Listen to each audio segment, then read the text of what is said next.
চীনের একটি অত্যাধুনিক হাই স্পিড ট্রেনের দৃশ্য দেখলে আপনার কাছে ব্যাপারটি স্বপ্নের মতো অবাস্তব মনে হবে। লোহার ট্র্যাকের ওপর দিয়ে ট্রেনটি এমন ভয়ঙ্কর গতিতে ছুটে চলে যা সাধারণ মানুষের কল্পনারও অনেক বাইরে।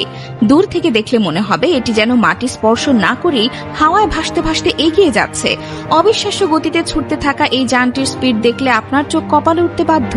ডিসপ্লেতে স্পষ্ট দেখা যায় এটি ঘন্টায় প্রায় 603 কিলোমিটার বেগে ছুটছে। সাধারণ ট্রেনের পক্ষে এত বিপুল গতিতে ছুটে চলা সত্যি এক পাগলাটে ব্যাপার। সবচেয়ে রোমাঞ্চকর ঘটনাটি ঘটে ঠিক তখনই যখন উড়ে যাওয়া একটি আস্ত বিমান এবং নিচের ট্রেনটি একই সাথে চলতে শুরু করে। উঁচু থেকে এই অভাবনীয় দৃশ্য দেখলে আপনার মনে হবে যেন ট্রেনটি আকাশের ওই বিমানের সাথে পাল্লা দিয়ে রেস করছে।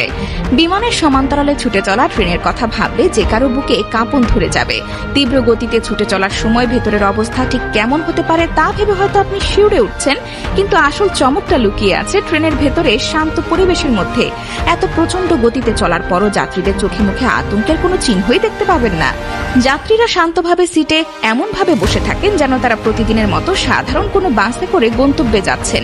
এত ভয়ঙ্কর গতির কথা চিন্তা করলে মনে হতে পারে ভেতরে সবকিছু প্রচন্ডভাবে কাঁপতে থাকবে, কিন্তু ভেতরে বিন্দুমাত্র কোনো ঝাঁকুনি বা মানুষের মনে ভয় কাজ করে না।